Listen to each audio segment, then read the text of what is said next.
Bienvenue dans Dance Lab, le podcast dynamique et éducatif où la passion de la danse rencontre le monde de l'entrepreneuriat, du bien-être, de la santé mentale et bien plus encore.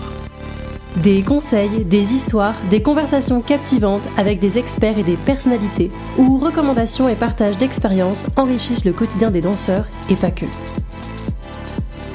Je suis Maïwenn Bramoulet, danseuse professionnelle aux multicasquettes, passionnée de danse depuis toute petite, ayant pour objectif de lever les voiles sur les fantasmes et les clichés du métier.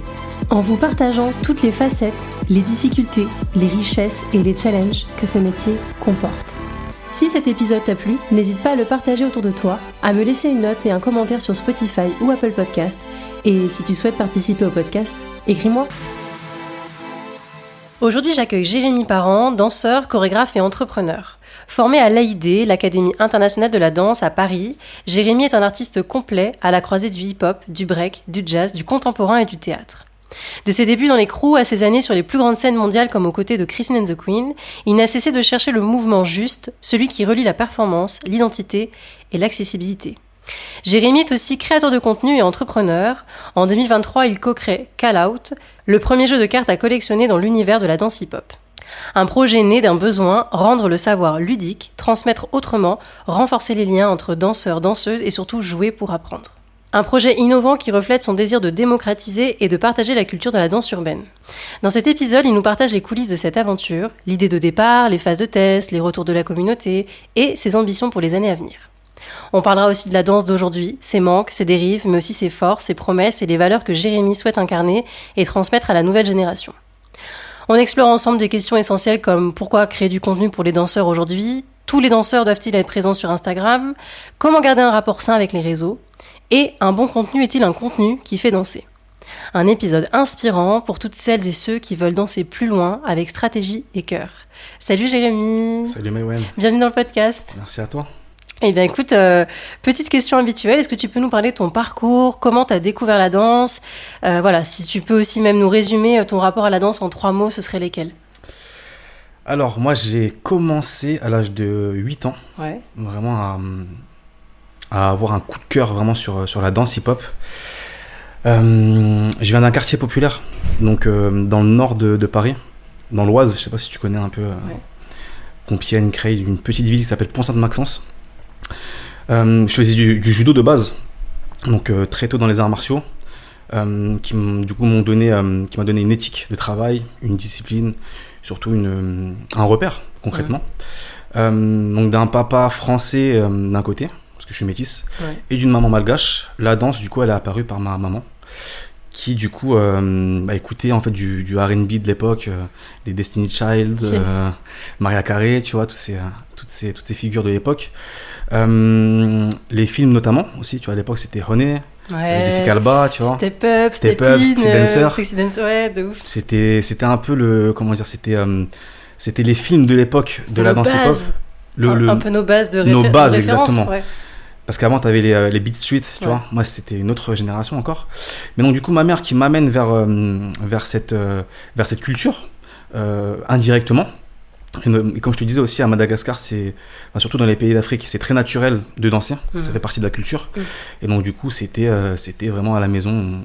Je voyais ma mère danser, j'allais à ses cours aussi de danse, etc. Et j'ai eu vraiment ce déclic et cet amour, ce coup de cœur pour la danse hip-hop à l'âge de 8 ans, tu vois. Donc, j'ai commencé tout seul dans ma chambre à regarder des vidéos de danse. Michael Jackson, tu vois, voilà. Ça ressort souvent. C'était les débuts de YouTube en plus à l'époque, tu vois. On était encore dans les skyblogs et tout. Et c'était incroyable. Mais j'étais quand même encore dans la compétition dans le judo. C'était vraiment... je suis un passionné de compétition depuis tout petit. J'adore le challenge, j'aimais trop le combat, tu vois. J'étais trop un fou du combat à l'époque. Et la danse est venue aussi par la suite, grâce aussi à mes amis du collège, avec qui du coup à chaque récréation, on était en train du coup, de se montrer des mouvements de danse. C'est un peu comme aux États-Unis, tu vois, il y avait plusieurs secteurs. Tu avais le secteur de la classe théâtre, tu avais les gens qui faisaient du basket, tu avais des gens du foot. Et nous, en fait, on était la team hip-hop, tu vois, derrière le bâtiment de technologie, tu vois. Et on était là, on arrivait, battle, on se montrait nos derniers moves. Et c'était super. C'était vraiment une époque où on rêvait, on était un peu des gamins qui se voyaient dans des films, etc. Donc voilà un peu comment ça s'est passé le tout début. Ensuite après, j'ai voulu me professionnaliser. Donc j'ai arrêté le judo. Okay. J'étais dans le haut niveau. J'allais aller en sport-études, donc en ce qu'on appelle un pôle espoir. Ah, t'as dû faire un choix ? J'ai dû faire un choix, parce que je pouvais pas faire les deux. C'était tous les week-ends. En fait, c'était soit j'allais en compétition en Angleterre, en Bretagne, faire des grosses compètes nationales, soit en fait j'allais au Juste Debout ou en battle. Et j'avoue que le choix il a vite été fait, tu vois. Donc ça a été la danse. Mais ça m'a mis du temps quand même par la suite de vraiment me dire que je voulais vraiment être danseur professionnel, parce que moi, où j'habite, il n'y avait pas de référence de danse, surtout dans la danse hip-hop. Il n'y avait pas de professeur de danse. Enfin, il y avait des grands. Je ne sais pas si tu connais les Malcolm de Serial Steppers. Oui. Les T-Boone, tous ces mecs en fait, c'est nos anciens. Bruce Wayne, qui est mon grand du break. Mais on n'avait pas de prof à proprement parler, tu vois, à Pont-Sainte-Maxence. Mais grâce à ces grands-là, j'ai commencé à m'entraîner avec eux. Ils m'ont montré vraiment mes premières infos dans la danse. Mais pour aller beaucoup plus loin, du coup, je suis parti à l'AED par la suite. Et donc à l'AED, c'est là où tu as découvert un peu les danses dites un peu plus académiques. Exactement. Comme le classique, le jazz, le contemporain, voire le théâtre. C'est ça. Et qu'est-ce que cette pluridisciplinarité, justement, d'avoir connecté avec ces danses, ça a changé aussi, toi, qu'est-ce que ça t'a apporté de plus dans ta danse ? Déjà, de par mon essence, je suis pluridisciplinaire. C'est-à-dire que le judo, j'étais dans les arts martiaux, mais je faisais beaucoup aussi de raids sportifs. Je sais pas si tu vois ce que c'est. De raids sportifs ? Ouais, c'est-à-dire que je faisais des compétitions. C'était des compétitions qu'organisait l'UFOLEP à l'époque. C'était sur des journées, tu avais du tir à l'arc. Après, tu pouvais faire du marathon, du VTT, etc. Tu vois. Un peu les Ironman d'aujourd'hui. Voilà, c'est ça en fait. C'est exactement ça, mais pour les jeunes. Ouais. Et moi, j'étais un mordu de ça en fait. J'aimais trop la compétition, mais dans plein de domaines, tu vois. Je voulais être trop chaud dans tous les domaines en fait. Et donc du coup, j'étais déjà pluridisciplinaire, tu vois. Et en fait, ce que j'ai fait à l'AED, c'est juste une suite logique de cette caractéristique que j'ai déjà en moi. Mais du coup, ce que ça m'a apporté, c'est cette ouverture d'esprit vers de nouveaux chemins, de nouveaux projets, de nouvelles réflexions, etc. Et ce qui m'ont mené où je suis aujourd'hui. Ouais. Parce que je me considère comme un artiste et entrepreneur, ou un entrepreneur du mouvement, tu vois. Ah yes, j'aime bien ce mot-là. Voilà. Donc pour moi, l'entrepreneuriat, c'est ça, tu vois. Pour toi, pardon, je t'ai coupé. L'entrepreneuriat, pour moi, c'est obligé d'être pluridisciplinaire. Tu dois gérer plein de casquettes. Oui. La comptabilité. On en parlera après. Exactement. Et quels ont été tes premiers déclics scéniques ou les moments marquants de ton début de parcours ? Parce qu'après cette école, tu t'es professionnalisé, tu en as fait un métier, qu'aujourd'hui tu es danseur professionnel. Ce qui m'a vraiment, je pense, permis par la suite d'attirer des projets qui me ressemblaient et qui vraiment m'ont rendu heureux et m'ont épanoui, c'est déjà d'avoir eu une discipline créative. Je m'explique. Parce que à l'AED, on nous apprenait une certaine technique. On nous apprenait un langage corporel, un certain état d'esprit, tu vois. Mais le jour où j'ai vraiment capté qu'il ne fallait pas que j'attende qu'on vienne me chercher, mais qu'il fallait que je me montre aux gens et que je montre vraiment ma valeur et que je montre ce que j'avais au plus profond de mon âme, tu vois. Là, du coup, y a beaucoup de choses qui se sont passées. Et concrètement, ce qui s'est passé, c'est que tous les jours, je créais pendant minimum 30 minutes une nouvelle phrase chorégraphique. Ça pouvait être une nouvelle intention, une nouvelle texture de mouvement. Et vraiment, c'était vraiment tous les jours. Il n'y avait pas c'était non négociable. Et à partir de ce moment-là, tu prends plaisir à faire ça. Et après, tu as des nouveaux chemins qui se créent dans ta tête. dans ta créativité, dans ton imaginaire. Et ensuite, après, t'attires en fait les personnes que tu... avec qui tu veux travailler Exactement. aussi. Et donc, tu as eu, on en parlait en off, un peu aussi de cette ascenseur émotionnel et artistique qu'on peut avoir dans la danse. De un jour, tu travailles avec des personnes comme Christine and the Queen et le lendemain, c'est Covid et il n'y a plus rien. Il n'y a plus rien. Et ça aussi, c'est un moment un peu marquant, ce que tu me disais en off. C'est marquant parce que si t'es pas prêt, si t'as pas fait ce travail sur ton mindset, sur comment je pourrais dire, sur ton mental, clairement, tu peux vite vriller en fait. Tu comprends? Et ça, on nous l'apprend pas assez, je pense.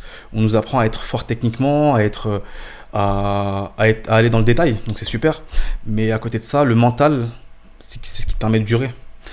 Donc il peut y avoir des grands ascenseurs émotionnels comme tu viens de le dire. Et moi, c'est ce que j'ai vécu avec Christine and the Queen, où pendant 2 ans, tu es sur un projet d'une envergure mondiale, où tu fais des tournées en Australie, aux États-Unis, en Europe, et du jour au lendemain, Covid. Et donc, il faut se réinventer, il faut trouver une autre manière de créer, de partager. Donc ouais. Ouais, et puis il y a aussi l'inverse d'être en formation et du coup d'arriver sur ce projet-là de Christine and the Queen. Tu vois, il y a eu vraiment la montée et un petit peu le hop là, Covid. Exactement. Là, c'était surprenant, c'était inattendu. Mais moi, aujourd'hui, j'en garde vraiment une expérience qui m'a fait grandir. Parce que par la suite, j'ai créé des projets qui me ressemblent et que je défends corps et âme aujourd'hui. Donc, est-ce que tu penses que ça t'a permis d'apprendre, de par ton expérience dans le milieu, à garder les pieds sur terre, par exemple des choses qu'on nous apprend peut-être pas moins en formation? Totalement, bien sûr. Tu sais qu'à tout moment tout peut s'arrêter, déjà par la blessure. C'est exactement tu sais que ton outil, ton véhicule aujourd'hui, c'est ton corps, et ton corps à tout moment peut te dire stop, parce que c'est les aléas de la vie, tu vois. Ton corps à un moment donné, il peut être fatigué, tu peux faire un mauvais mouvement, et donc du coup tu t'es blessé pendant un certain temps, et comment tu composes avec ça, comment tu rebondis avec ça, tu vois. Et aussi, je pense qu'on oublie un peu l'aspect mental, mais des fois quand tu es aussi trop surchargé mentalement, ça peut être aussi à cause de ça que tu viens de te blesser. Aussi, totalement. La fatigue mentale, etc. Donc ça, c'est aussi quelque chose qu'on nous apprenait pas à l'école, et que aujourd'hui j'ai envie de partager. C'est faire attention à son mental, à son esprit, à avoir des routines aussi qui te permettent aussi de prendre de la hauteur avec tout ce qui se passe dans ta vie, tu comprends? Donc voilà. Tu me parlais d'entrepreneuriat, justement, ça m'a fait une belle transition pour parler de Call Out, je prononce bien. Call Out, yes. Call Out. Le jeu que tu as créé en 2023. Que tu as co-créé avec 3 autres personnes, c'est ça? 2 autres personnes. 2 autres personnes, donc vous êtes 3 au total. 3, c'est ça. Comment elle est née l'idée de Call Out? J'avais noté peut-être d'une frustration, d'une envie de pure fun, d'un besoin que tu ressentais. Alors Call Out, là je vais te parler vraiment comment moi j'ai vécu le process. Après Christine and the Queen, j'étais dans une phase où je voulais entreprendre. Où j'étais, tu sais, quand tu vis un projet comme celui-ci, ta vision elle change. Moi pour le coup elle s'est agrandie. Où vraiment je me suis rendu compte que je pouvais faire tout ce que je veux en fait. Et que ma seule barrière c'était moi-même en fait, c'était mon mental. Et en fait de par nature je suis une personne très créative. Depuis tout petit j'ai toujours été très curieux des choses. Du coup je dansais, je faisais beaucoup de sport, je filmais, je lisais énormément aussi, tu vois. Et en fait, après la tournée, j'ai été dans une phase un peu d'introspection et de réflexion où je me suis dit, qu'est-ce que j'ai envie de faire de ça, en fait, de cette expérience qui était extraordinaire. Et j'ai commencé vraiment à me lancer dans donc, du coup, dans le business, dans l'entrepreneuriat. J'ai eu beaucoup d'échecs, je t'avoue, pendant des années. Et je fais en fait la rencontre de Raphaël Berkane et Elias Ardan qui sont des amis aujourd'hui et des associés. Donc des personnes comme moi qui sont danseurs, qui sont pédagogues, qui sont fans de manga, qui sont fans de dessins animés, de jeux Tu vois, genre, on est des grands passionnés de jeu. Moi, avec Raph, tous les week-ends, on se fumait aux échecs, tu vois. Mais vraiment, tu vois, mais en plus, des mauvais joueurs, tu vois. Ça, c'est le genre de truc là, si t'as gagné, on verra demain. Tu vois, c'était plus ça.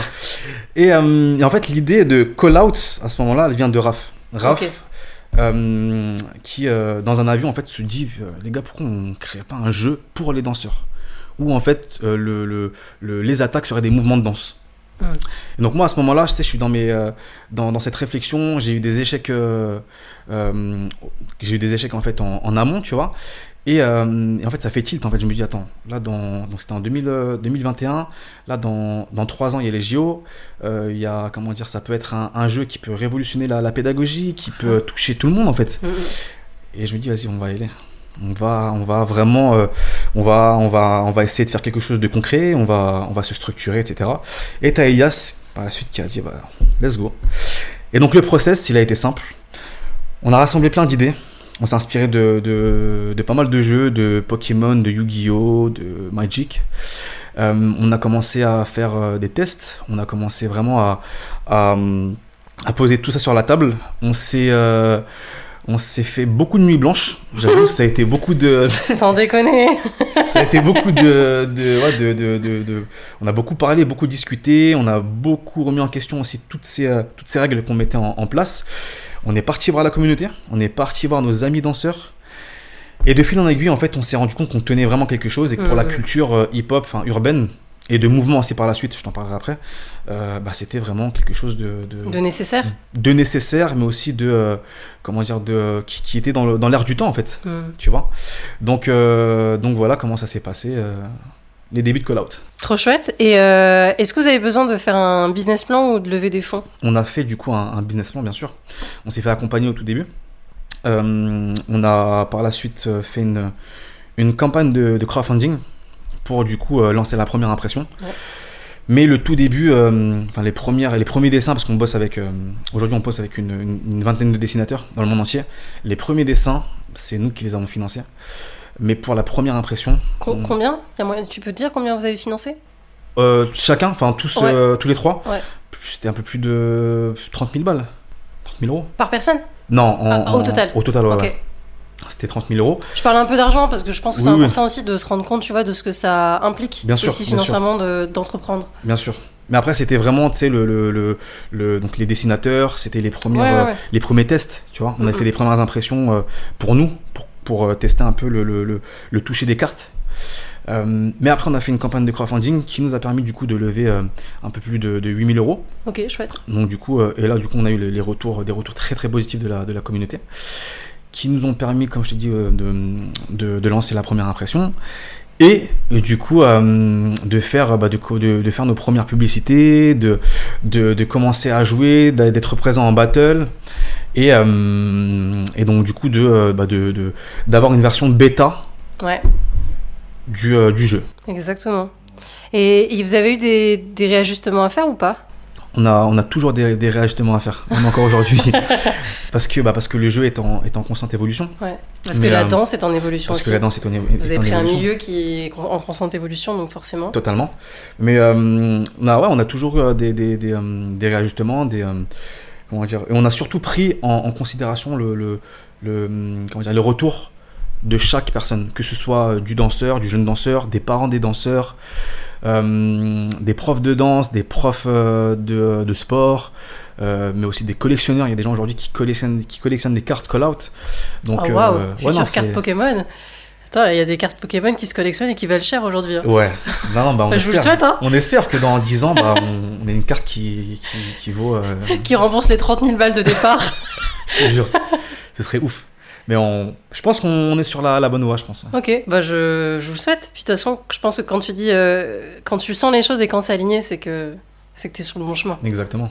C'était quoi l'objectif principal du jeu ? Parce que tu me parlais là beaucoup de pédagogie, des profs. Est-ce que c'était de stimuler la créativité, d'amener un peu plus de jeu dans la pédagogie, en cours ? Tu me parlais des battles aussi, de provoquer peut-être des challenges un peu plus sains ? Ouais. C'est tout ça à la fois, mais moi si j'ai envie de mettre une définition sur c'est quoi Call Out, qu'est-ce qu'on veut faire, c'est rassembler en fait. On veut rassembler le maximum de personnes issues du mouvement, Tu vois, donc d'ailleurs je te le disais, il n'y a pas que des danseurs en fait, on a aussi touché les gars du parcours, les gars du trekking, tu vois. Mais c'est vraiment de rassembler toutes les communautés du mouvement et de jouer en fait ensemble. C'est vraiment ça la base de Call Out. Mais par la suite, voilà, on s'est rendu compte aussi que, mais parce qu'on a eu aussi des retours de parents qui nous disaient que mon enfant qui est TDAH apprend beaucoup plus vite et surtout est beaucoup plus concentré. Donc il y a aussi cet aspect aussi de, comme tu l'as dit, de stimuler la créativité, tu vois. Parce que du coup aujourd'hui, moi je m'en sers, je suis professeur à côté, comme outil pédagogique. Je l'utilise pour mes élèves pour créer des passages de danse, tu vois. Donc du coup, comment tu vas créer des connexions entre chaque mouvement. Ce truc aussi de rendre aussi fun l'apprentissage, de rendre ludique. Moi je pense qu'on apprend beaucoup mieux, beaucoup plus profondément quand on joue, tu vois.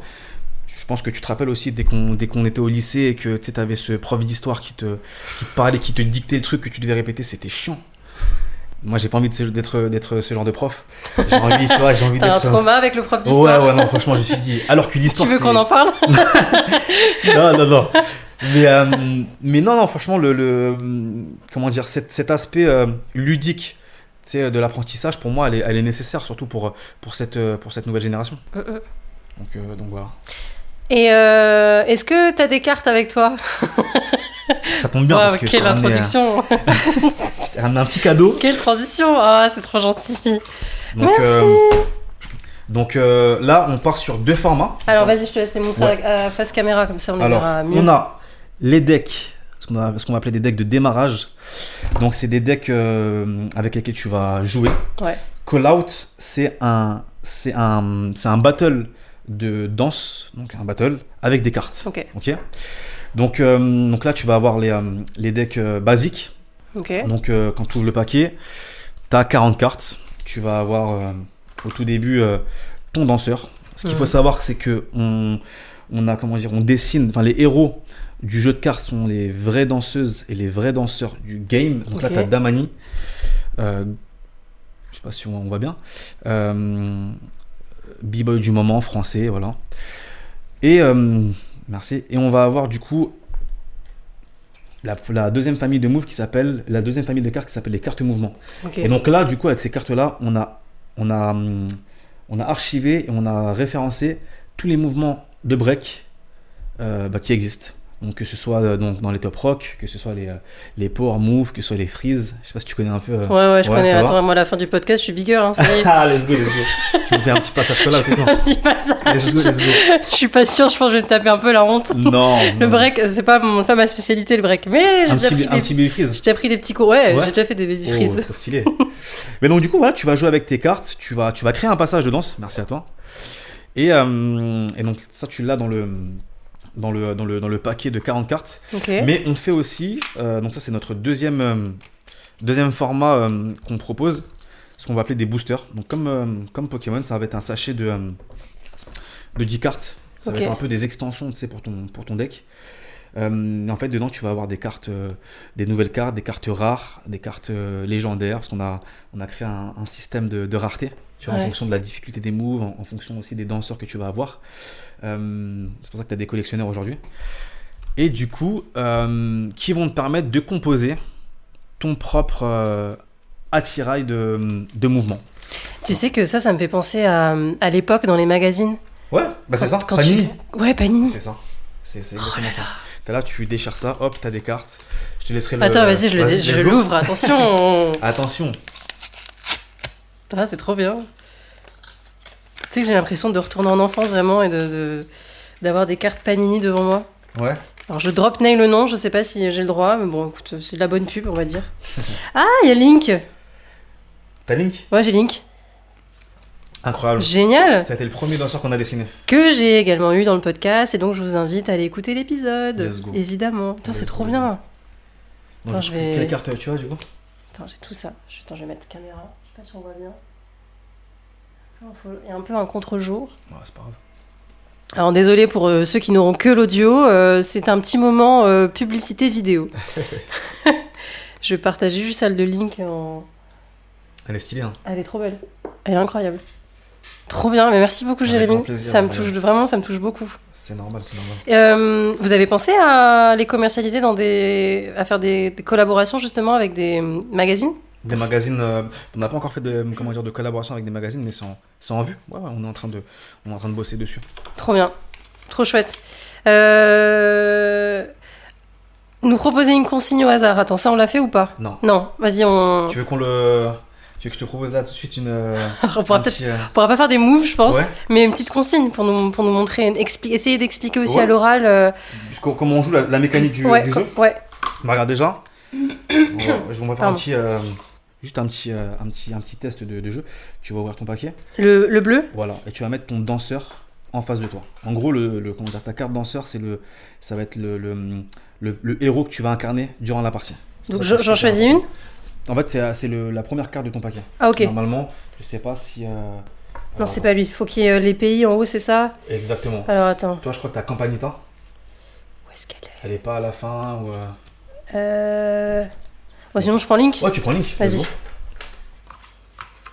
Ok, donc j'ai pris Link. Donc là, t'as Link. Donc tu mets ton personnage en face de toi. Ok. Moi, je joue avec Damani. Et là, Ok. du coup, il va se passer un battle de folie. Donc là, tu prends toutes tes cartes, donc Ouais. tes 40 cartes. Ouais. Tu vas les mélanger. Ok. Moi, je suis pas un grand. Moi non plus. Je suis pas dans le casino. Je suis grave pas mélanger. Et là, tu mélanges tes cartes. Donc là, c'est vraiment la base du jeu Call Out. Ok. D'accord, quand tu joues avec tes cartes. Parce qu'après, tu as plein de manières de jouer. Ouais. Tu peux prendre tes cartes move, tu peux décider voilà, de créer des passages et de demander à par exemple, à tes amis, à tes partenaires de créer un passage avec ça, tu vois. Ouais. Mais du coup, là, tu vas mettre hop, ta pioche ici. À l'envers, face cachée. Voilà. Ouais. Là, on va piocher 7 cartes. Ok. 2, 2, 3, 4, 5, 6, 7. Voilà, là, t'as ta main, t'as tes 7 cartes. Ouais. Ouais. Pierre, feuille, ciseaux pour savoir qui engage. Ok. Let's go. Vas-y. Pierre, feuille, ciseaux. Merde. Donc, Il du a coup, fait Pierre, j'ai fait ciseaux. Donc, vu que là, je gagne le pierre, feuille, ciseaux, donc je décide en combien de cartes move Ouais. on va jouer. Ok. Tu vois. Et donc, du coup, je commence. Et donc là, vu que là, j'ai pas mal de cartes move, et pour que ce soit simple, on va partir sur 2 cartes move. Donc là, tes cartes mouvement, tu te rappelles, c'est les cartes où il y a des mouvements de danse dessus. Ok. Tu vois. Ouais. Ce ne sont pas ces cartes-là. Donc là, on en parlera plus Mais tard. je ça, crois c'est- que j'en ai aucune. T'en as aucune? Non. Ouais, t'as mal mélangé du coup.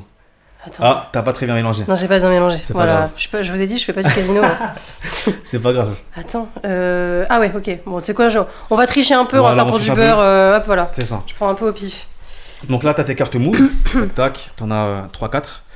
Et du coup, moi là, je vais te dire, ok, Maïwen, Ouais. écoute, moi là, je vais commencer par un back kick, donc qui est un footwork. Tac. Je te le mets ici. Ouais. Choum.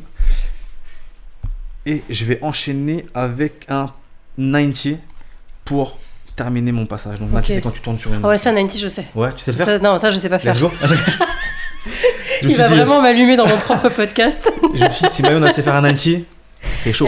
Faut pas juger. Hein. Et donc, du coup, là, voilà, je t'ai mis mes cartes et à la fin, je dis switch. Switch, ça veut dire que j'ai fini mon passage. Et moi, je mets Tu vois aucune carte. Et là, maintenant, du coup, toi, tu vas mettre les 2 cartes, tes 2 cartes move, du coup, que tu vas faire avec ton personnage qui est Link. Allez, je commence avec un front step Oh, pour m'échauffer. let's go. Tac. Et après, ça descend en baby freeze. Voilà. Ah, c'est Parce que trop ça, je sais le faire. C'est le faire. Ça, je sais le faire. Incroyable. Et voilà, qu'est-ce qui se Je ne passe? peux malheureusement pas vous le montrer. Quel dommage. Dommage. Je me serais dit, franchement, let's go. Il y a un concept pour plus tard. Mais totalement, franchement. Ce qui se passe à la fin, donc tu dis switch. Ouais. À la fin, on compte nos points. Tu vois? Donc là, je dis switch. Ok. Tu as dit switch. À la fin, on compte les points. Ouais. Donc moi, ça me fait 40 points. Ouais. Toi, ça te fait 20 points. La personne qui a le plus de points gagne le premier round. La première personne qui ok. gagne 3 rounds décide en fait d'enlever une vie à son adversaire. tu vois. Ok. Mais maintenant, la particularité de Call Out, c'est là où vraiment genre, c'est super intéressant, c'est que Call Out, c'est le premier jeu de cartes où tu peux vraiment incarner tes attaques. C'est-à-dire que tu peux vraiment faire les mouvements. Et si tu les fais, donc là je peux te dire par exemple que je mets back kick et 90, Ouais. mais je break mon passage, je le danse vraiment. Si je le danse, tu T'as vois, intérêt à réussir. déjà j'ai intérêt à réussir parce que sinon j'ai pas de points en plus, mais en plus de ça, ça double la valeur de ma carte. Ah, ok. Tu vois le truc? Donc voilà. Et il y a des. Comment on appelle ça? Si tu réussis pas, tu perds des points? Si tu réussis pas, il n'y a pas de points en plus. Ok, Ouais. pas de points en plus. Il n'y a pas de Mais points par en moins, contre- pas de points en plus. Exactement, mais par contre, je peux aussi décider de breaker tes cartes. Et si je break tes cartes, ça divise tes cartes par 2. Tu vois?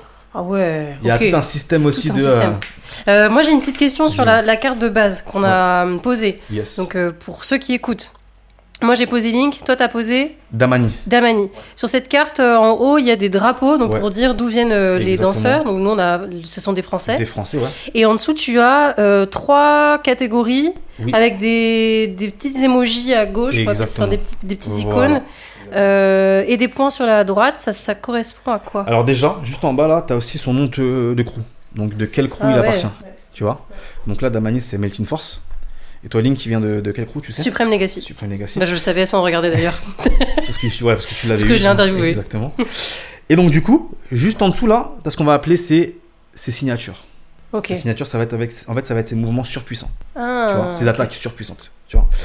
Et pour les activer, tu vas avoir besoin de ce qu'on appelle donc les cartes de mouvement là, qui sont juste ici, Mhm. mais aussi de la troisième famille de cartes que j'ai pas présentées qui s'appelle les cartes énergie. Ok. Et la carte énergie, ce sont ces cartes là.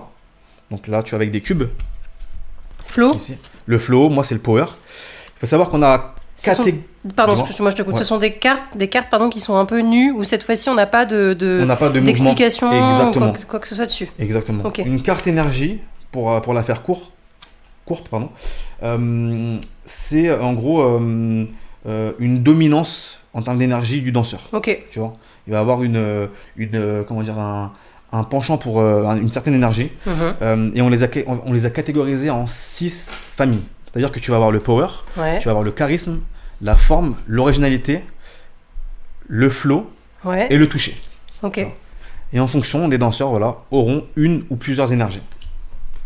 C'est ça. Et attends, j'ai pas montré Power. Power, Power, c'est celle-ci. c'est ça. D'accord, donc ça, c'est pour pouvoir nuancer ses énergies. Exactement. Et donc Ok. du coup, là tu vas pouvoir activer avec ces cartes et ces cartes, ces signatures. Donc ces cartes, ce sont les cartes avec les personnages et les cartes de step. Ouais, et donc du coup, voilà, exactement. Donc là, dès que dans ton passage, t'as cette famille de moves qui a un flip, plus là ce qu'on va appeler des go down dans ton passage, plus 2 cartes comme ça, Donc les cartes comme ça, Les c'est cartes Power, énergie. Voilà, Énergie, exactement. Flow, Touch, bah Charisme. là, je peux dans mon passage activer la Beyblade et qui va me rajouter 40 points en plus. Donc Beyblade, c'est le Ça, power move de Damani. Enfin, c'est son move Plus, voilà son move phare. original phare. Voilà, Ok. sa signature. Ouais, sa signature. Exactement.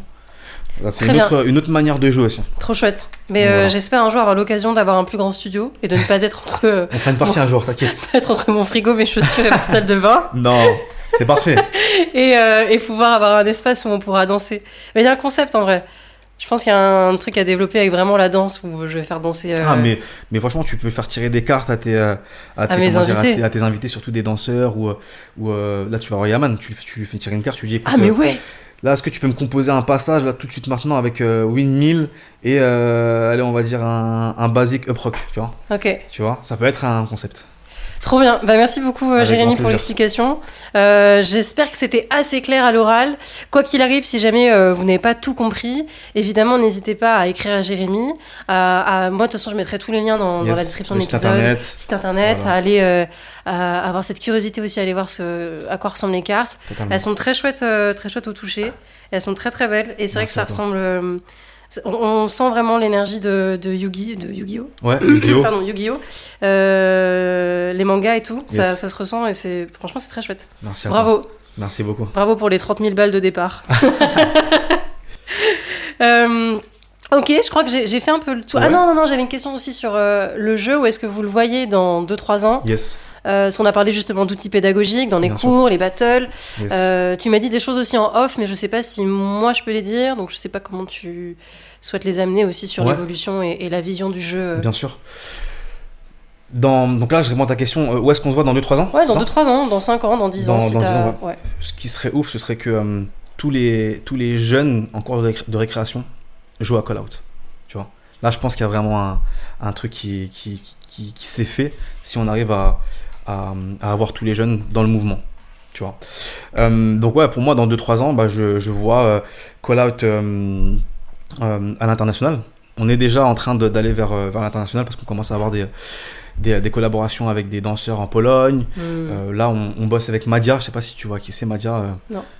Ça peut être un très très bon sujet aussi que tu peux interviewer. Ok, je note. Madia, c'est un créateur de contenu aussi qui fait le tour là, d'Asie. Okay. En fait, c'est un b-boy qui fait le tour d'Asie et qui en fait va rencontrer en fait tous les danseurs de là-bas, les différentes cultures, etc. Ouais. Que nous on sponsorise, que Call Out sponsorise, donc avec le jeu de cartes. Et donc du coup, il va faire breaker des gens avec les cartes Call Out au Japon, à Taïwan, en Thaïlande, au Vietnam, etc. Tu vois. Ok. Et en fait, il fait vraiment un vrai travail de documentation sur la culture hip-hop. Et donc c'est super intéressant. Et si un jour tu as l'occasion, franchement, ce serait. J'ai noté, donc Yes. par curiosité, je vais aller regarder évidemment. Et bah, let's go. Donc, il vous apporte aussi une certaine visibilité, le fait de faire de la documentation à l'étranger, oui. Mais vous avez eu aussi beaucoup de visibilité parce que vous avez eu l'opportunité de participer à une émission sur M6 qui s'appelle Qui veut être mon associé. Yes. C'est la saison 4. Yes. Qu'avez-vous appris de cette expérience et qu'est-ce que vous en avez tiré ? Ça a été une expérience qui nous a fait grandir. Parce que tu sais, t'es face à ce qu'on appelle des business angels, des personnes qui ont du poids dans le business, qui valent plusieurs millions, voire des milliards d'euros. Tu vois, leur entreprise, leur structure valent plusieurs millions ou milliards.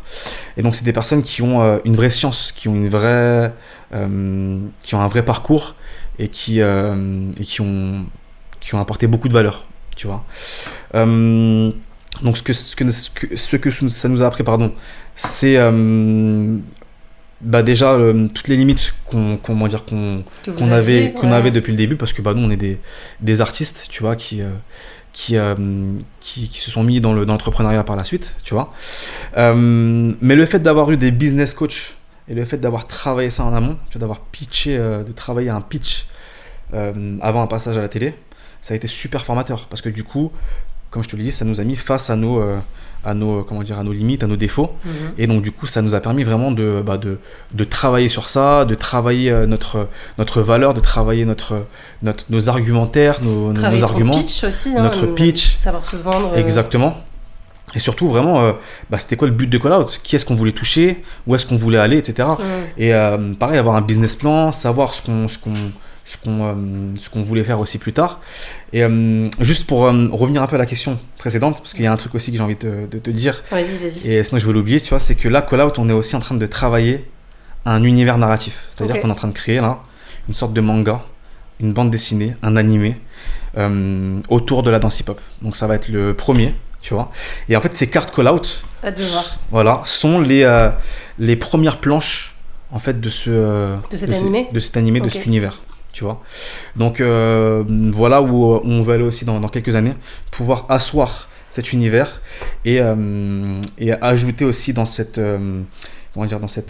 outil pédagogique, dans cette démarche pédagogique, cette démarche narrative. Donc voilà où est-ce qu'on va Call Out aussi dans quelques années. J'ai hâte de voir l'évolution du projet. En tout cas, je vois qu'il y a une belle ligne directrice. Est-ce que justement le fait d'être passé dans cette émission, c'est ça qui vous a permis de restructurer votre vision peut-être même d'aller plus loin ? Bien sûr. Parce que c'est inspirant aussi, tu vois, d'avoir des personnes au-delà de ce qu'on disait, de à combien sont valorisées leur société, mais de voir comment ils ont entrepris.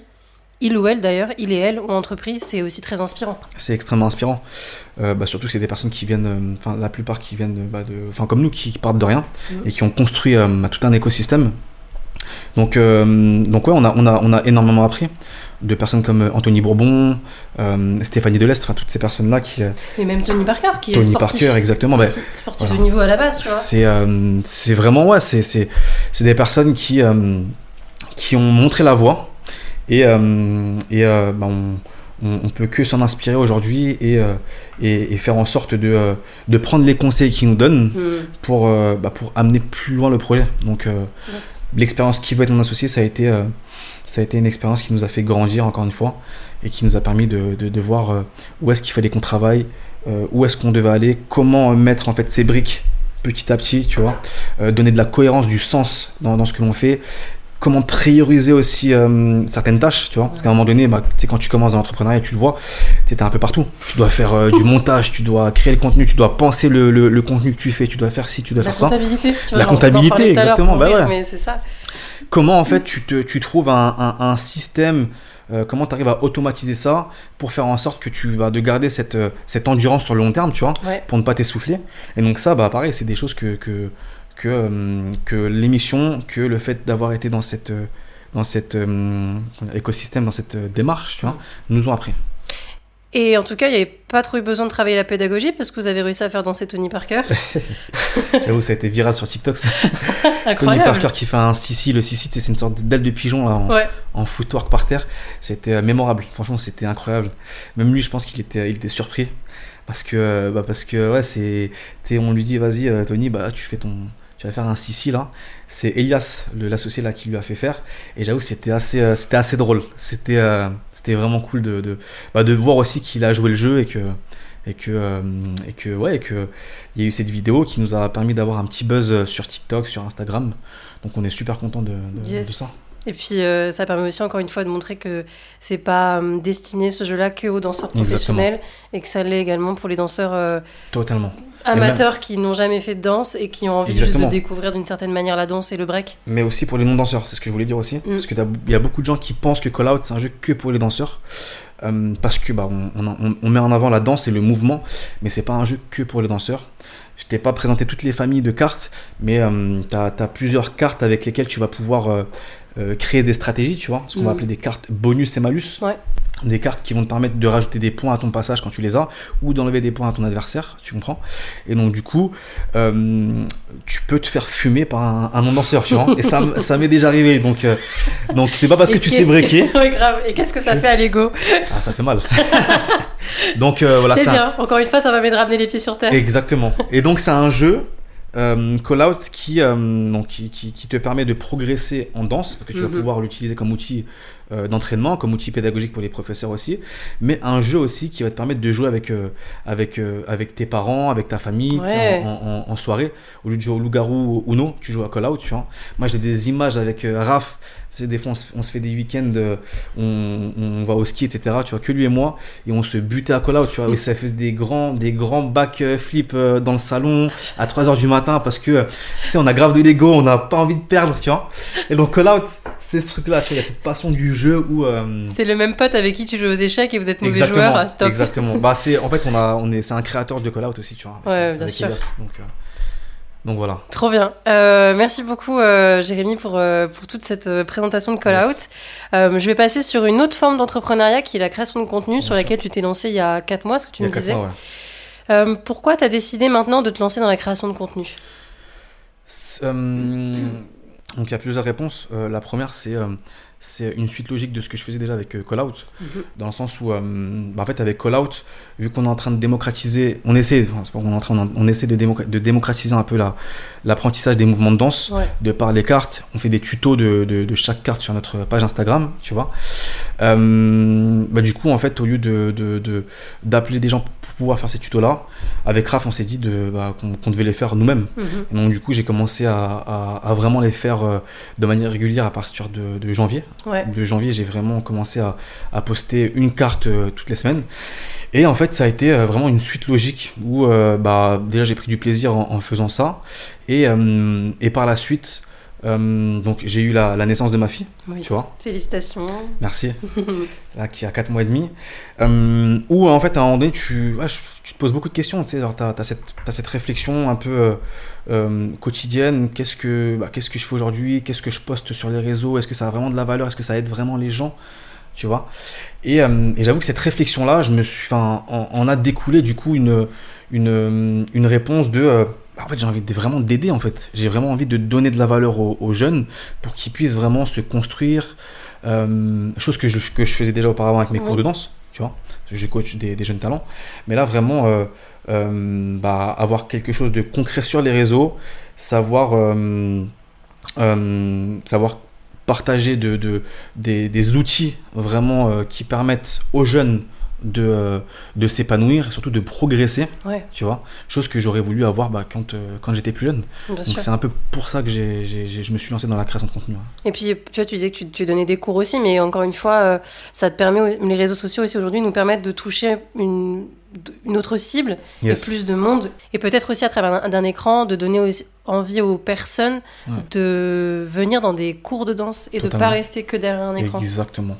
Et ce qui est ouf avec Call Out aussi, tu vois, parce que j'avoue que ça me fait penser à quelque chose. Bah, Call Out, en fait, tu sais, on essaie de faire le pont entre le digital et le monde physique. Ouais. Tu vois. J'en ai pas parlé parce qu'en fait, il y avait tellement de choses à parler par Vas-y, rapport à Call Out. Mais en fait, explique-toi. on fait des cartes connectées. C'est-à-dire que, en fait, là, bientôt, et là, t'en as eu une peut-être tout à l'heure, tu vois. Ah ouais. Dans tes cartes, là, t'as une carte DJ. Tu vois. Ah, j'ai peut-être. Ouais, DJ, Ouais, j'en ai DJ une. Kung Fu, tu vois. Ouais. Et quand il y a en un fait QR tu code. scannes là le QR code, bah là du coup tu vas sur sa page SoundCloud. Tu vois, quand tu le scannes là, tu peux voir. Ouais. Et donc du coup bah ça permet du coup de faire de la pub comment dire, aux acteurs de ce mouvement. Et en plus de ça, de rendre utile vraiment comment dire, le digital Mhm. concrètement, tu vois. Je te parle de ça parce que moi j'ai eu des élèves dans mes cours qui en fait ont eu envie de danser grâce à Call Out, tu vois, grâce au fait de voir du contenu Call Out, tu vois. Ok. Donc du coup, ça répond totalement à ta question, enfin du fait que le fait de créer ce genre de contenu nous ramène des nouveaux élèves et surtout leur donne une nouvelle envie d'apprendre la danse et comment dire,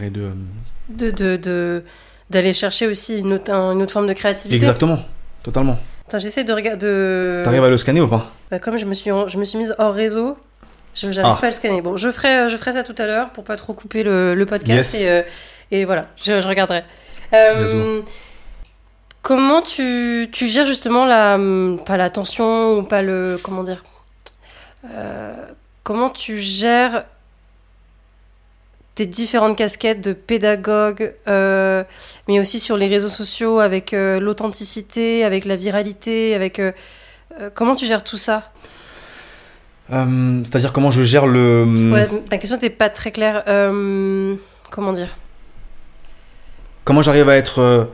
comment dire, à voir comment dire, la valeur que j'apporte en tant que pédagogue, Ouais, comment dire, à être... au final, à créer un contenu qui doit être viral pour que plusieurs personnes puissent le voir exactement, ouais, c'est ça. C'est et rester exactement ça. aligné avec ce que je fais. Ouais. Exactement, ouais. Bah, je pense que c'est... moi, je pense que... c'est, comment dire, on entre dans une nouvelle ère aujourd'hui, tu vois, dans la création de contenu. Et donc, je me pose pas cette question, tu vois, comment je dois gérer tout ça.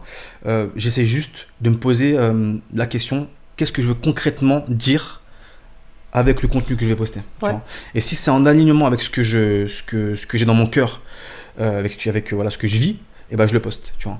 Mais je veux pas faire du contenu pour buzzer, par exemple. Tu vois, je veux vraiment que ça serve.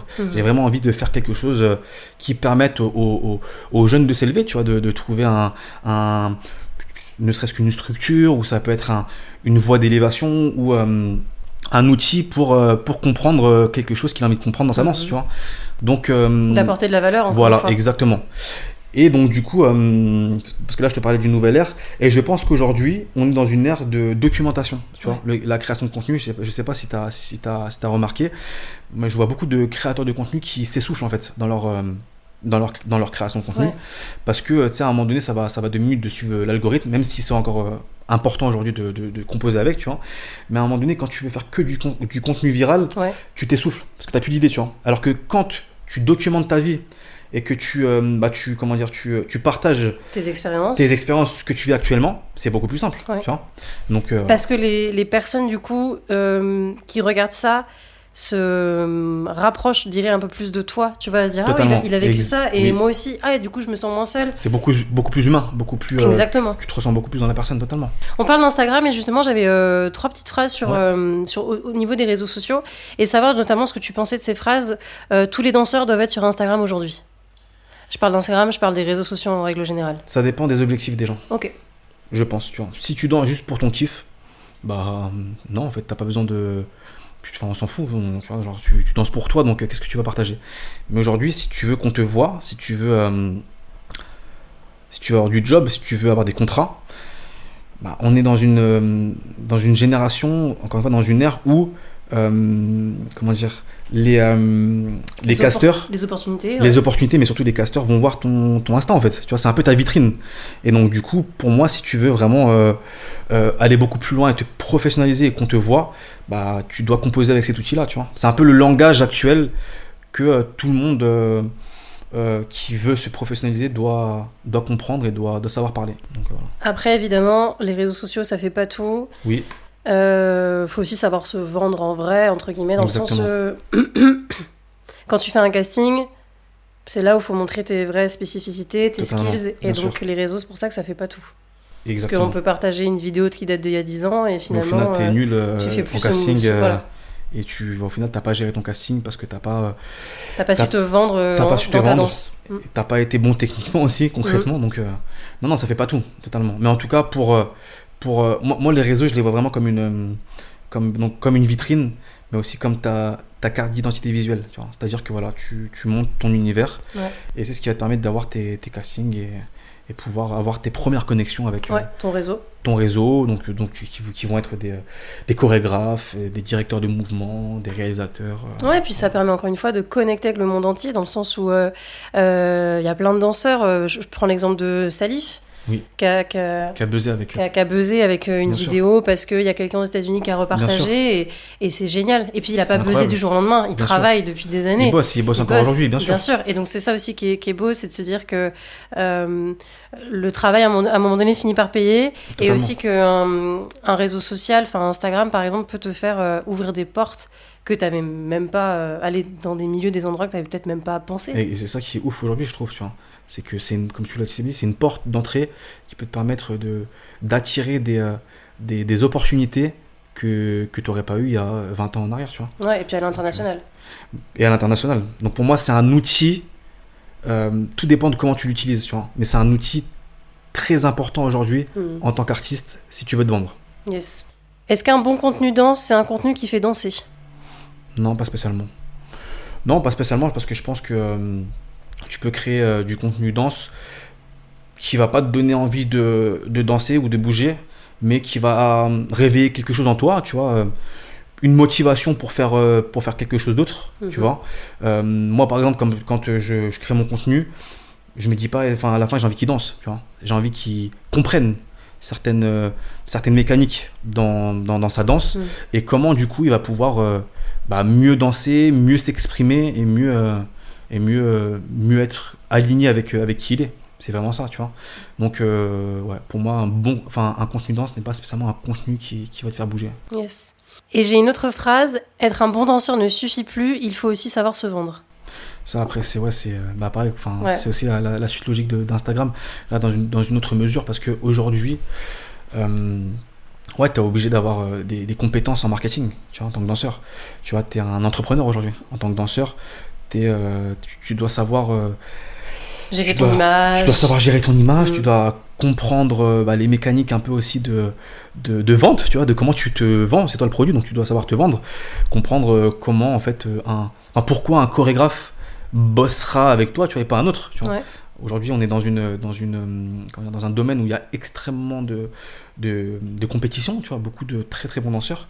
Et je pense qu'aujourd'hui, ce qui te démarque, c'est ta capacité à savoir te vendre. Tu vois, comment tu vas réussir à catcher en fait le casteur, donc le chorégraphe, ou tu vois, comment tu vas réussir à te placer pour que ils se disent ok, c'est ce profil là qu'il me faut parce qu'il sait comment il a tout compris. Il a tout compris, tu vois, il sait comment il faut se mouvoir, et c'est comment il faut se comporter, et c'est, tu vois, la tenue vestimentaire aussi en casting. Exactement, enfin il y a toutes ces choses là, toutes ces métriques qui sont extrêmement importantes.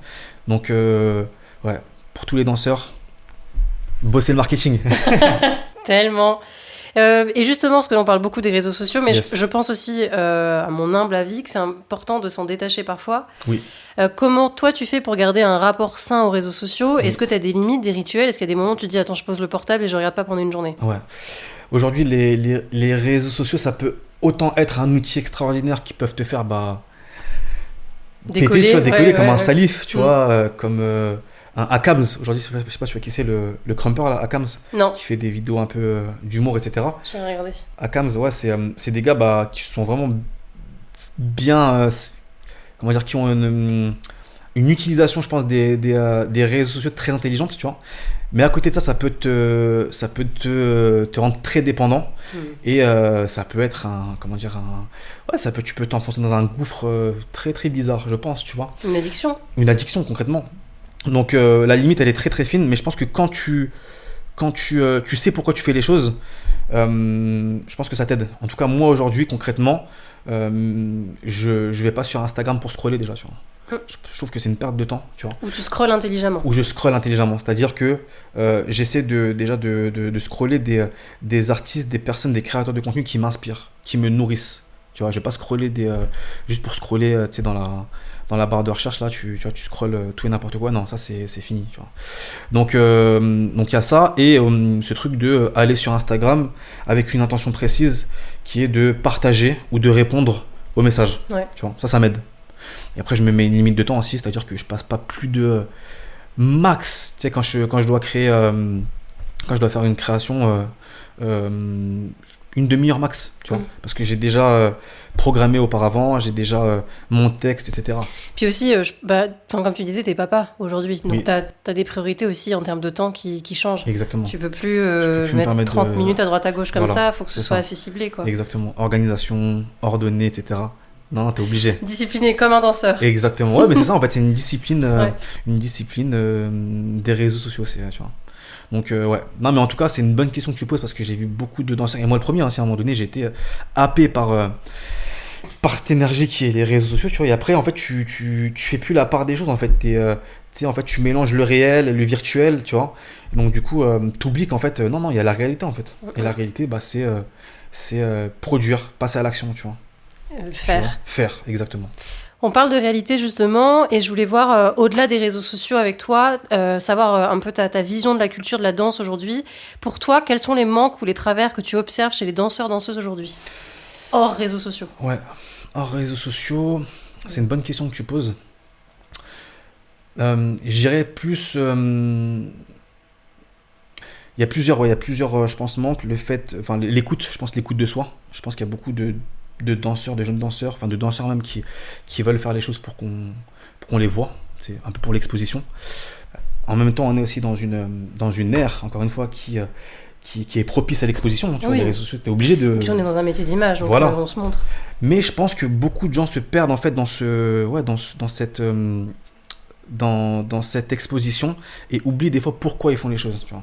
Et en fait, on doit pas oublier qu'on doit faire les choses pour nous en fait, tu vois, par amour de nous-mêmes. Donc je pense que l'écoute de soi, l'écoute de ce qui nous fait vibrer, et là petite dédicace à Ligne, tu vois, qui parlait de la vibration, on a eu de grandes discussions cosmiques avec lui, tu vois, je pense que c'est un très très bon exemple dans ça, tu vois, de faire des choses par rapport à ton ressenti profond, tu vois, de comprendre pourquoi tu fais les choses. C'est pas je le fais parce que j'ai envie que lui me voit, que tu vois ce que je veux dire. Non, c'est qui tu es, qu'est-ce qui te fait vibrer en termes d'énergie, en termes de fréquence vibratoire, et comment tu restes aligné face à ça, tu vois. Que tu sois triste, que tu sois en colère, que tu sois joyeux, que tu sois dans le doute, etc. Tu vois. Mais de rester aligné avec ce qui te fait vibrer. Je pense que ça, c'est quelque chose que les jeunes, je pense, doivent comprendre, tu vois. Ensuite, il y a, en fait, ça, c'est dans la lignée aussi un peu de ce que je te dis, c'est le manque de profondeur. Je pense qu'on est trop dans la forme, donc trop dans le fait de vouloir faire des choses, mais sans comprendre vraiment le sens et de pourquoi on les fait, tu vois, l'intention.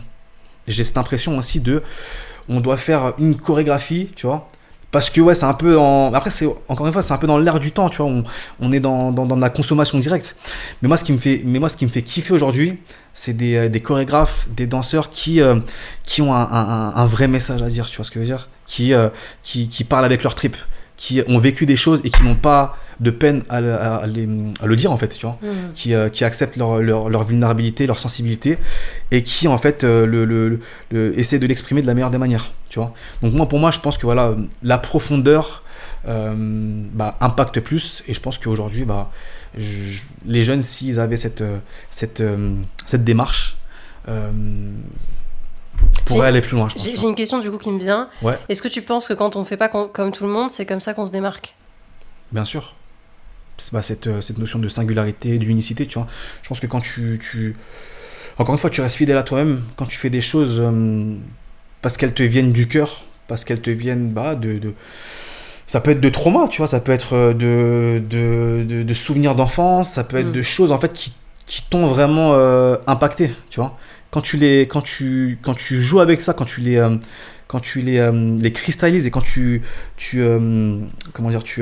agis dans cette direction-là, je pense que bah, déjà tu te démarques parce que tu n'essayes pas de copier une autre personne. Tu vois ce que je veux dire? C'est ça l'originalité, c'est revenir à l'origine. Et l'origine, c'est quitter vraiment profondément. Du coup, si tu dois transmettre 3 valeurs essentielles aux jeunes générations, tu m'as dit l'écoute, oui, la singularité, oui, et il y en aurait une dernière? il y en a plusieurs. Ouais. Tu vois? Mais vas-y, on va voir sur la dernière. Donc, vas-y, écoute, balance si t'en as singularité, singularité, mais pour moi, ça fait partie, c'est le même concept. Amour, tu vois? Faire les choses avec amour, ça c'est super important, tu vois? Et l'amour, c'est pas. C'est aussi de donner de l'amour aux autres, bien sûr. Mais là, j'ai pas envie d'être dans un truc trop, tu sais, bisounours, etc. Même si il faut l'être aujourd'hui. Oui, mais tout à l'heure, tu disais l'écoute de soi, donc l'amour de soi. Et bah, c'est ça en fait. Tu vois, le respect de l'estime de soi, exactement. Connaître sa valeur. C'est ça. C'est l'amour de soi, tu vois. Vraiment s'écouter et se faire confiance, tu vois. Et comprendre que des fois, bah, y a des choses qui nous dépassent, qui nous échappent, mais tranquille. Tu composes avec ça, tu partages et tu vois ce qui se passe après. Mais voilà, l'amour, l'écoute. Et la singularité, pour moi, c'est quelque chose de fondamental. Mais ensuite, la discipline. Pour moi, la discipline, c'est extrêmement important. La discipline créative, la discipline dans tout ce que tu fais. En fait, la discipline technique, la discipline, l'alimentation, le sommeil. On pourra en parler pendant des heures, tu vois. Mais la discipline, l'autodiscipline, ça doit être non négociable. Ouais. C'est une des choses qui vont te faire passer d'un niveau amateur à un niveau professionnel, tu vois. Tu crois que c'est ce qui définit un danseur accompli ou il y a d'autres choses? Je pense que ouais, c'est une métrique très très très importante d'un danseur accompli. Ça en fait partie, ouais. C'est une fondation très importante de la discipline. Je pense que chaque danseur accompli a mis en place une fois dans sa vie, une discipline. Une routine créative, une routine créative, une routine corporelle, tu vois, ne serait-ce que même le renforcement musculaire. Tu vois, t'es obligé à un moment donné, sinon ton corps ne suit pas et sinon ton mental ne suit pas, tu vois. Ouais. Donc, la discipline. Qu'est-ce qui te rend le plus fier dans le fait d'accompagner aussi des jeunes aujourd'hui? Bah, c'est comme chaque pédagogue, hein, je pense, le fait de les voir s'envoler, prendre leur envol, s'accomplir. Le fait de les voir aussi construire leur propre vision aussi de la vie, tu vois. Moi, il y a des jeunes aujourd'hui qui, grâce à la danse, ça les a sauvés en fait, tu vois. Et moi-même, là je parle de moi, mais moi la danse, je te dis, je suis issu d'un quartier populaire. Moi la danse, ça m'a direct donné, donc avec le judo aussi, les arts martiaux auparavant, un cadre et un objectif, tu vois, une voie.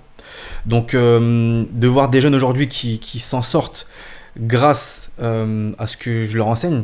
Et des fois ces jeunes-là ne sont pas que des danseurs, tu vois. Je sais qu'il y en a qui vont pas être danseurs, mais qui se servent de l'éthique de travail qu'ils ont eu avec moi, des enseignements, des valeurs qu'ils ont apprises avec moi, et les mettent dans les domaines dans lesquels ils sont. Donc s'ils sont dans l'architecture, après ils choisissent des voies, tu vois, il y en a qui sont avocats, il y en a qui deviennent plombiers, enfin tu vois. C'est ce que disait Arnaud Deprez aussi, je vous inviterai à écouter l'épisode. Il parlait beaucoup de ça, que la danse a permis c'est un vecteur social. Totalement. Et ça permet à certains jeunes aussi, tu vois, de s'expanser de cette manière. De s'élever en fait. Pour moi, la danse, c'est une voie d'élévation. Tu vois. La danse, pour moi, enfin là, je parle par rapport à moi, m'a permis de m'élever, tu vois. La danse m'a permis de lire des livres aussi, tu vois. La danse m'a permis de rencontrer des personnes, de rencontrer des monstres dans des domaines, des personnes qui ont une science, qui ont une vision tellement poussée, tu vois, qui t'élève en fait, tu vois. La danse m'a permis ça, tu vois. Et c'est ce que j'essaie de transmettre à mes élèves aujourd'hui. Cette quête aussi, pour finir, cette quête d'excellence, tu vois. Quoi que tu fasses, donne-toi 40 000%, tu vois. Fais pas les choses à moitié, tu vois. Et je trouve aujourd'hui qu'il y a beaucoup de jeunes qui font les choses parce qu'ils doivent faire les choses ou parce qu'ils suivent des personnes, etc. Tu vois. Mais, d'aller au bout des choses. Voilà. Et après, parfois, je pense qu'il faut aussi pas forcer, dans le sens où c'est peut-être pas fait pour toi. Exactement. Aussi. Exactement. Mais si la danse te permet de comprendre ça, c'est pareil. J'ai gagné aussi, tu vois, par rapport à ça. Donc, ouais. S'il y avait plus les réseaux, s'il y avait plus les battles, plus les scènes, pourquoi tu continueras à danser?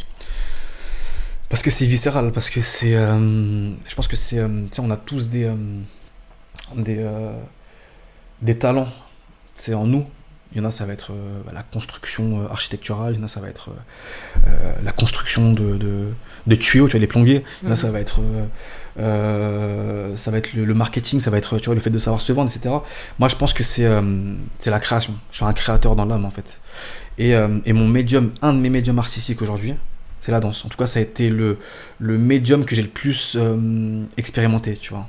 Que j'ai le plus travaillé et parce que je suis issu du mouvement, je suis issu du corps, tu vois, la corporalité, les arts martiaux, le sport, etc. Mais la danse aujourd'hui, c'est un peu ce qui rallie en fait tous mes talents, tu vois. Ok. Donc voilà. On arrive vers la fin de l'épisode, mais j'ai encore 3-4 questions à te poser. Let's go. Où est-ce que tu te vois dans 5 ans ? J'ai noté sur scène, en création. Ouais. Ça m'étonne pas la création du coup, comme tu vas être un créateur. En train de faire évoluer ton jeu, certainement. Ouais. Dans 5 ans, je me vois défendre mes projets. Toujours avec une extrême intensité. Je pense que je suis une personne qui est beaucoup qui est très intense. Donc je me vois voyager, je me vois rencontrer des personnes extraordinaires, je me vois partager, je me vois créer des choses, je me vois apporter de la valeur.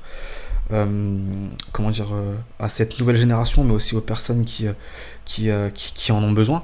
Et donc pour ça, ça passe par mes créations artistiques, que ce soit la chorégraphie, que ce soit la chorégraphie, parce que je mêle aussi l'acting, le cinéma, tu vois, je suis un grand passionné de cinéma aussi dans mon art, donc visuel, donc mes créations visuelles, artistiques, etc. Mais Call Out, clairement. Call Out, c'est un peu aussi ce projet qui me permet de toucher de manière plus large la communauté des danseurs et non-danseurs. Voilà, mais de continuer avec mes gars, avec mon équipe, d'avoir une équipe encore plus déter, plus soudée, plus structurée, avoir une meilleure structure aussi, tu vois, apprendre, avoir plus de compétences. Alors, on parlait en comptabilité, tu vois. Genre optimiser encore plus mon temps, tu vois, être beaucoup plus efficace dans ce que je fais, tu vois. Je me vois je vois un Jérémy 40.0, tu vois. Tu vois, qui continue de progresser chaque jour, j'apprends une nouvelle compétence et on y va. Une version oméga. Voilà, tu vois, c'est j'adore. On continue de s'élever. Et on parle d'évolution justement, qu'est-ce qui t'enthousiasme le plus en ce moment dans l'évolution de la culture hip-hop ?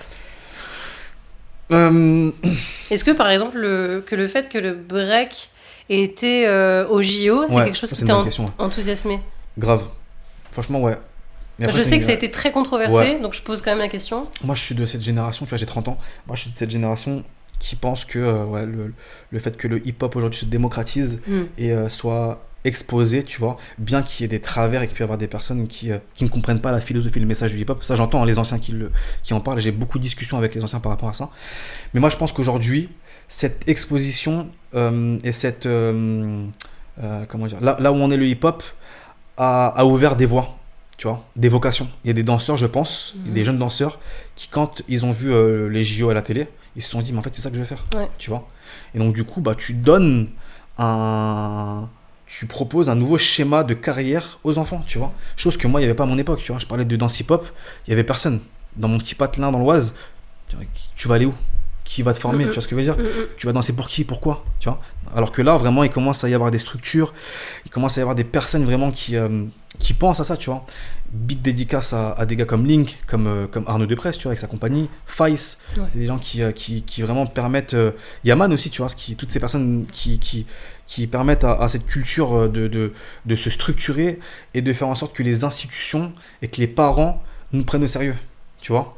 Donc moi, je suis super enthousiaste par rapport à ça et j'ai envie, pareil, d'apporter ma pierre à l'édifice et de faire en sorte que des jeunes se retrouvent dans ce que je fais. Tellement aligné avec ce que tu dis. Ouais, faut partager la danse. Mais de toute façon, même via les réseaux sociaux, il y a de plus en plus de contenu danse. Et je pense que c'est pas parce que nous, on est danseurs et on voit que ça. Vraiment, je vois des entrepreneurs qui font de la danse. Ouais. Ça les libère dans la créativité même de leur propre entreprise. Ouais. Alors qu'à la base, ils ont rien à voir avec la danse. Et c'est là où je me dis vraiment, je pense que même pas 5 ans, je suis sûre que ça explose et on est encore plus visible. Et il y a un vrai... Pour moi, la danse, c'est un vrai gros marché. Il y a des... Je dis ça si jamais il y a des entrepreneurs et des businessmen et women qui nous écoutent, mais il y a vraiment quelque chose à faire avec la danse. Je pense aussi. Il y a des apps à développer, il y a tellement... Il y a tout à faire. Il y a vraiment tout à faire, encore une fois. Ce qui va faire que ça va marcher, que ça va, comment dire, se montrer et se professionnaliser. Ça dépend de comment tu vas te structurer, de comment tu vas amener ton projet. Parce que tu peux t'as beau avoir une idée en tête et faire 10 000 choses à la fois, tu vois. Si tu n'as pas de structure claire, c'est du vent, en fait, concrètement, tu vois. Donc, très d'accord. Voilà. On a parlé un peu de tes projets futurs, quand même, tout au long de l'épisode, mais peut-être qu'on peut en refaire un point sur tes projets futurs. Let's go. Mes projets futurs, Call Out déjà, comme je l'ai expliqué, tu vois. Là, il y a cette volonté, donc comme je t'ai dit, on est dans cette démarche du manga, enfin de l'animé. J'aime pas dire manga parce que manga c'est très japonais, tu vois, alors que nous on est des occidentaux, même si on s'inspire de cette culture. C'est plutôt faire un format hybride de ce qui nous a inspiré dans le domaine de l'animé, de la bande dessinée, tu vois. Donc il y a ce truc de j'ai envie que dans un projet futur ma fille puisse regarder comme dessin animé Call Out, tu vois. Ça ça serait ouf, tu incroyable. vois. Donc ça c'est vraiment ce que j'ai envie, et on bosse dessus avec les gars. Les projets futurs, donc c'est-à-dire c'est une très grosse partie, tu vois, parce que on est une jeune start-up, et donc du coup ça prend des heures tous les jours.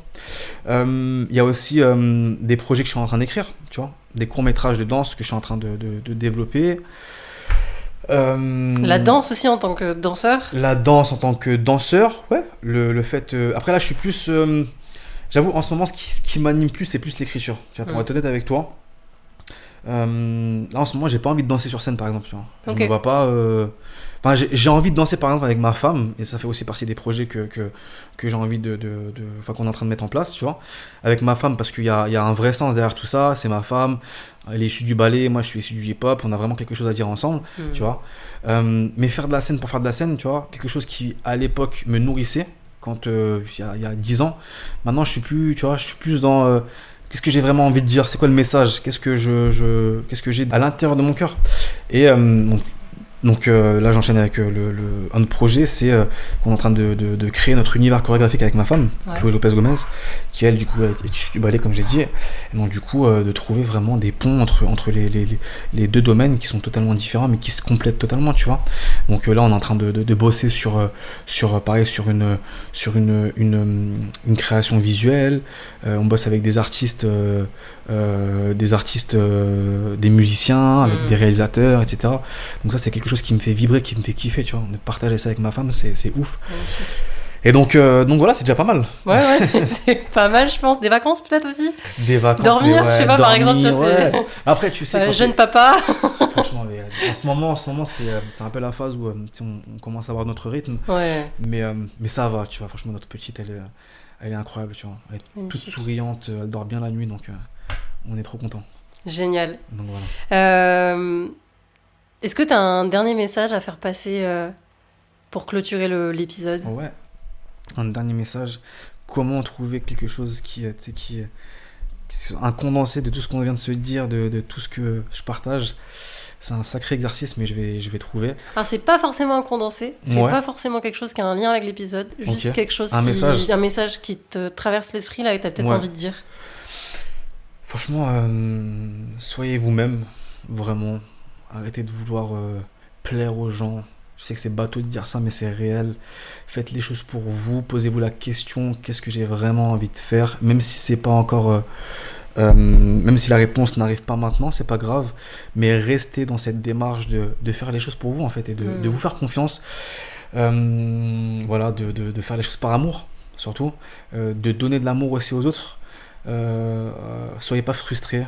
Voilà, la frustration naît d'un non-accomplissement pour moi, parce que t'as pas choisi la voie que tu devais choisir, et donc du coup t'es aigri, et donc du coup tu le fais ressentir aux gens. Arrêtez ça tout de suite, réalisez vos rêves, écoutez-vous, voilà. Soyez bien entouré, c'est hyper important, surtout en tant qu'artiste. Soyez bien entouré, parce que votre entourage va soit vous élever, soit vous tirer vers le bas. J'en parle dans mes contenus, mais c'est trop important. Et voilà, et soyez disciplinés, donnez-vous à 3000%. Voilà le dernier message. Merci beaucoup, Jérémy. Merci à toi, Maïwen. Merci pour ton temps, merci pour ce joli cadeau avec les cartes. Avec grand plaisir. J'ai hâte de bien regarder et de faire des tests. Et j'ai hâte de devoir jouer avec des gens aussi. Ouais. J'ai hâte de devoir faire un baby freeze et de Attends, tomber sur la tête. Il y a Yaman après en interview, Mais donc je vais lui Yaman, montrer. faut que tu le fasses breaker là. Let's go là. Dans mon salon, enfin, je tourne les caméras. Let's go. Toujours entre mon frigo, mes chaussures. Mais c'est trop stylé, vraiment. Franchement, c'est. C'est Bravo à toi. c'est authentique. Merci à toi de faire ce genre de contenu aussi, Ouais, qui merci. élève aussi notre communauté. Et voilà, et j'espère qu'on te verra dans 2 ans avec des stars mondiales, enfin pas que des stars mondiales, mais qu'on te voit vraiment avec des personnes qui donnent encore plus de force à ton projet et qui nourriront encore plus ta démarche. Merci, ça me touche beaucoup. Avec grand plaisir. N'hésitez pas à laisser 5 étoiles sur le podcast, à vous abonner également sur les réseaux de Jérémy, les réseaux sociaux aussi du jeu Call Out. Ouais. Je mettrai de toute façon tous les liens dans la description de l'épisode. Et voilà, même à écrire à Jérémy, même juste lui dire j'ai adoré ça, ou ça j'ai peut-être pas compris, est-ce qu'on peut en parler, est-ce que tu peux développer. Je pense que tu restes assez accessible. On est totalement accessible. Voilà. Vraiment. Envoyez-moi un message et je vous réponds dans les meilleurs délais. Très bien. Merci beaucoup d'avoir écouté cet épisode et à bientôt. Ciao, ciao. Ciao, ciao.